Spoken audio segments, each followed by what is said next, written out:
Good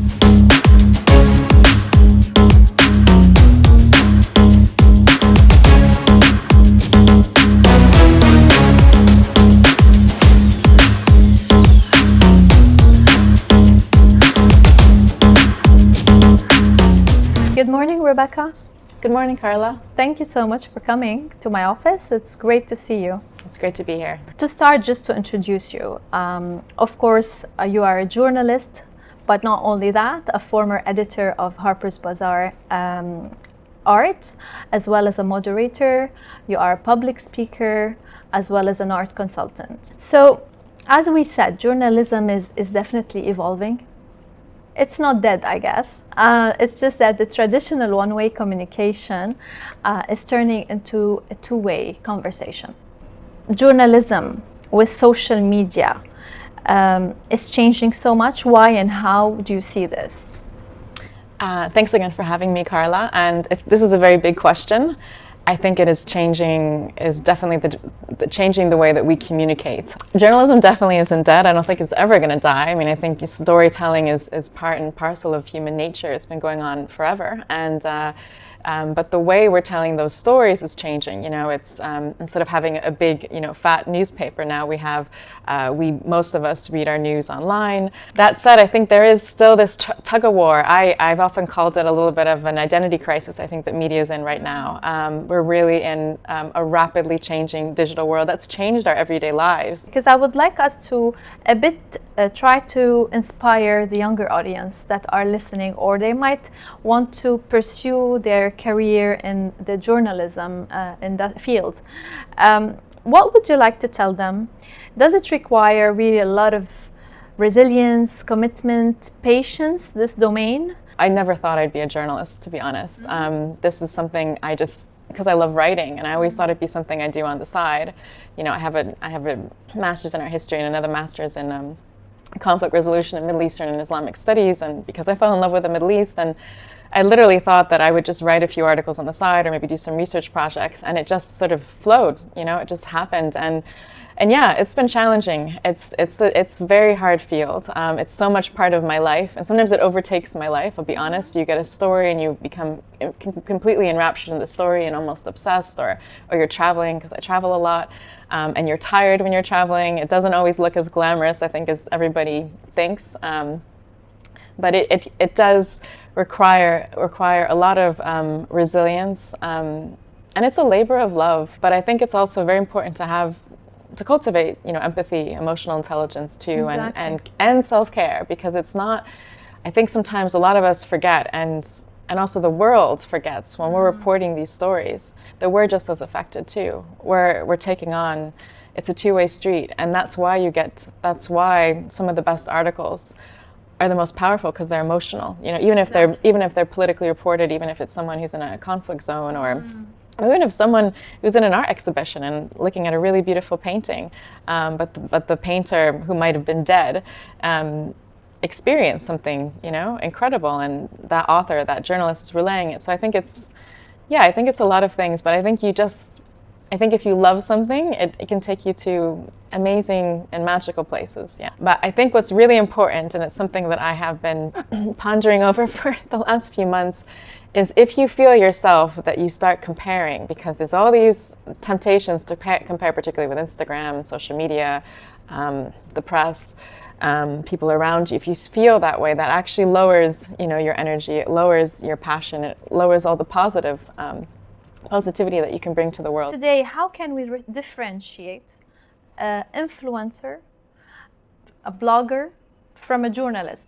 Do you think there will be in the future more journalists or more bloggers? Gosh, to be honest, I haven't really used the word blogger. I haven't heard the word blogger being used so much. I feel that's a bit of an older term.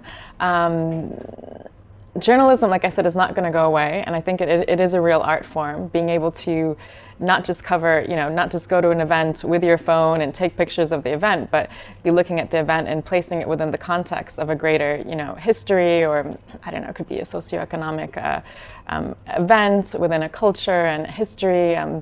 But I still, I don't believe that journalist is going to be replaced by the influencer. The influencer, I find, more a person that's self-promoting, you know, whereas the journalist is promoting a story. They're out there. They should not confuse their self-promotion in the story, which is, you know, usually should have, at least I really believe, a strong human and historical element. You spoke about fake news. So that was one of my notes, and I wanted to talk about this because the main risks we need to highlight is the accuracy of the information, the loss of control over information. So in a study that I read, 80% of the people that were interviewed said that social media has a negative impact on the journalism industry, and an overwhelming 95% of people said that social media is why it's spreading fake news and inaccurate information. So does this mean that the newspapers, let's go back to the traditional approach, newspapers are still the only authentic source of credible information? Like, how can I know today, like, where do I go? Which platform should I follow to ensure that I'm looking at credible news? It's a good question, and it's a question on everyone's lips because even big news organizations, even the trusted titles, people make mistakes, you know? I mean, that's why you have something called, you know, the Latin term erratum, which is error.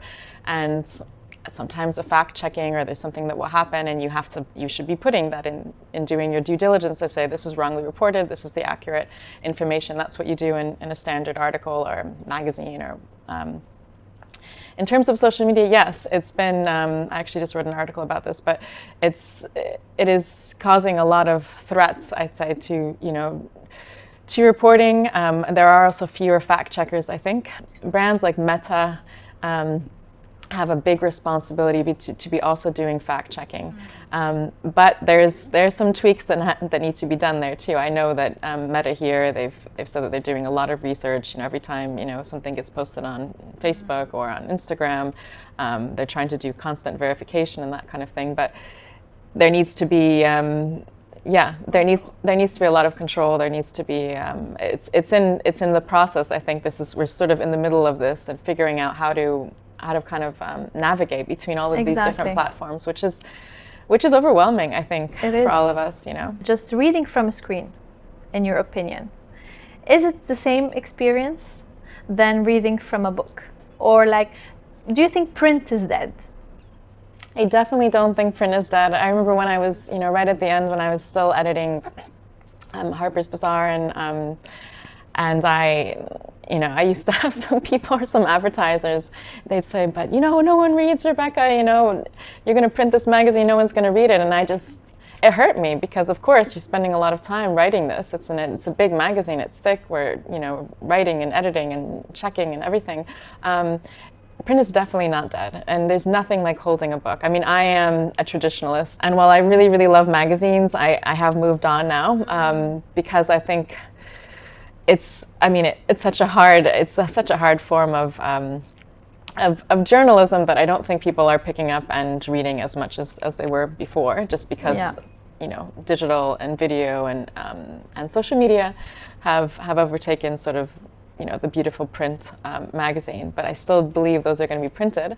They're just a lot smaller, not smaller but thinner, and maybe not as available. But I still think that they're still.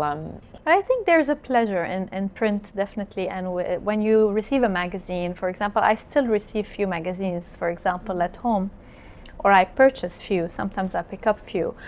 I really like and enjoy the way, like, it really makes you disconnect from the digital world, and when you flip through the magazine, actually you focus more on details. So let's move on to the impact of globalization on cross-cultural communication.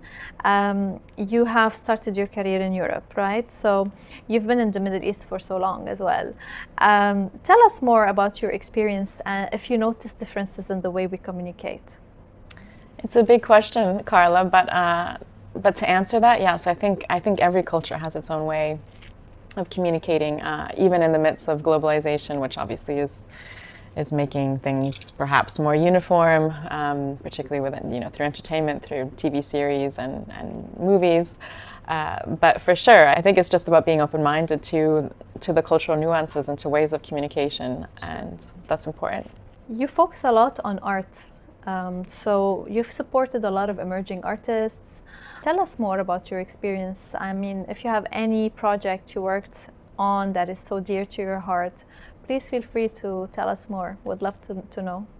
I think art is also a document. You know, it documents a country and a nation and a people in a similar but different way to journalism. But I think, you know, when you look at these paintings or photographs, that's what remains, especially after the artist or the person, you know, leaves this world. You know, my biggest passion really has been meeting these artists and listening to their stories. And I've seen, particularly in places that haven't had as much exposure. I went to Iraq at the end of February, and that was a really special trip for me because I've always wanted to go. And they've had an amazing, I mean, they have an incredible history as a nation, but there's a lot of artists, and they really, really want, you know, to tell their stories to the world, to have a, and those paintings, those objects, installations, they have a lot of stories to tell about Iraq. Not necessarily just the stories that you hear in the news. So I use art as a vehicle in some ways to kind of get the news in a country. And I think that's what's really incredible about art. What's your opinion on NFTs today? Oh, NFTs, the big topic Yes. du jour. This is a boom. I mean, the NFTs for me is a bit like the internet boom a few decades ago. It's like the gold rush. Everyone wants to get involved in an NFT. Everybody wants to buy an NFT. I mean, the cryptocurrency hub in the Middle East and globally, some would argue, as I've also reported, is happening here in Dubai, actually. The NFT actually becomes an easy artwork to move around internationally.